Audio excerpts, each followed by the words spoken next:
नवीन घडामोडी पाहण्यासाठी आपल्या बारामती झटका या यूट्यूब चॅनलला सबस्क्राईब करा व बेल आयकॉन दाबा, म्हणजे ताज्या घडामोडी आपणापर्यंत पोहोचतील.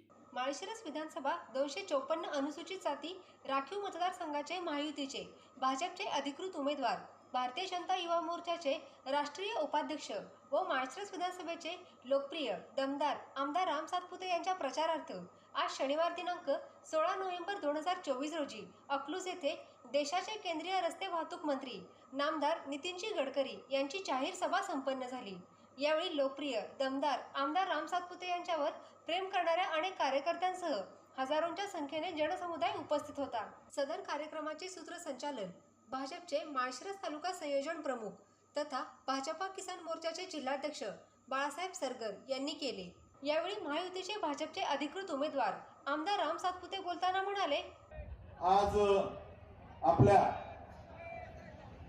या अकलूज मधील ऐतिहासिक सभेनिमित्त उपस्थित देशाचे विकास पुरुष आदरणीय गडकरी साहेब, या ठिकाणी उपस्थित मंचावरील सर्वच मान्यवर मंडळी, साहेब, ही निवडणूक माळशिरसच्या इतिहासामध्ये एक ऐतिहासिक निवडणूक आहे. समोरचा उमेदवार या ठिकाणी जातीपातीचं भांडवल करून निवडणूक लढवतोय आणि या ठिकाणी एक कामाचा माणूस म्हणून आमच्या माळशिरस तालुक्याच्या जनतेमध्ये या ठिकाणी मी मताचं दान मागतोय. साहेब, या माझ्या माळशिरस तालुक्यामध्ये माझी तुम्हाला विनंती आहे, या ठिकाणी आपण आपलं नाव जरी गडकरी असलं तर खऱ्या अर्थानं आपण देशाचे रोडकरी आहात, त्यामुळे आम्हाला आपला अभिमान आहे. साहेब, माझी तुमच्याकडे हात जोडून विनंती आहे, माझ्या माळशिरस तालुक्यातले अनेक युवक या ठिकाणी मुंबई पुण्याला कामाला जातात. आमच्या माळशिरस तालुक्यामध्ये साहेब तुम्ही आशीर्वाद दिला तर 5 स्टार MIDC होईल, ती व्हावी अशी माझी तुम्हाला विनंती आहे. साहेब, आपण या देशाच्या त्या ठिकाणी अतिशय महत्वाच्या पदावर आहात. माझ्या माळशिरस तालुक्यातली 22 गावं दुष्काळी आहेत. या आमच्या 22 गावाला निरा देवदरचं हक्काचं पाणी साहेब आपण द्यावं, ही मी तुम्हाला विनंती करतोय.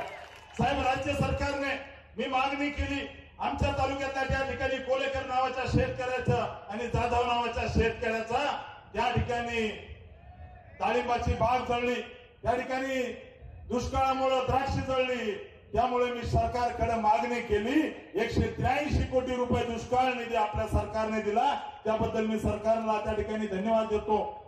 साहेब, विरोधी उमेदवार जातीपातीचं राजकारण करतोय, मी कामाच्या जोरावरती मताचं दान या ठिकाणी माझ्या माळशिरस तालुक्यातल्या जनतेला मागतोय. आपल्या सरकारनं शेतकऱ्याला वीज बिल माफी दिली, आपल्या सरकारनं त्या ठिकाणी अनेक योजना दिल्या. या ठिकाणी माळशिरस तालुका निश्चित मला विश्वास आहे की कामाच्या माणसाच्या मागे उभं राहील. साहेब, समोरचा उमेदवार या ठिकाणी अकलूज शहर या ठिकाणी सहकार महर्षी या भागाचं नेतृत्व, या तालुक्याचं नेतृत्व केलं, आदरणीय मोठ्या दादांनी नेतृत्व केलं. साहेब, परंतु समोरचा उमेदवार अकलूज मधल्या डॉक्टरांना धमक्या देऊन त्या ठिकाणी निवडणुकीसाठी खंडणी मागायचं काम करतोय. साहेब, अकलूज मधल्या व्यापाऱ्याला समोरचा उमेदवार त्या ठिकाणी धमक्या देऊन व्यापाऱ्यांकडून निवडणुकीसाठी फंड मागण्याचं काम करतोय. त्यामुळे साहेब, माझी विनंती आहे की या निवडणुकीमध्ये एक कामाचा माणूस तुमच्याकडे हात जोडून विनंती करतोय. साहेब, माझ्या माळशिरस तालुक्याला तुम्ही MIDC द्या. हा तालुका जोपर्यंत चंद्र सूर्य आहे तोपर्यंत तुम्हाला कधीही विसरणार नाही. साहेब, माझी तुम्हाला शेवटची विनंती आहे की आमच्या माळशिरस तालुक्याला तुम्ही विकासासाठी साहेब दत्तक घ्या. या माळशिरस तालुक्याला त्या ठिकाणी निश्चित तुमचा आशीर्वाद भेटेल, हा आशावाद व्यक्त करतो आणि या ठिकाणी उपस्थित असणाऱ्या जनसमुदायाची मी माफी मागतो. बऱ्याच जणांना बसायला जागा नाहीये, थोडं त्या ठिकाणी सभेला विलंब झाला, त्याबद्दल आपली माफी मागतो आणि थांबतो. धन्यवाद. जय हिंद, जय महाराष्ट्र, जय भवानी.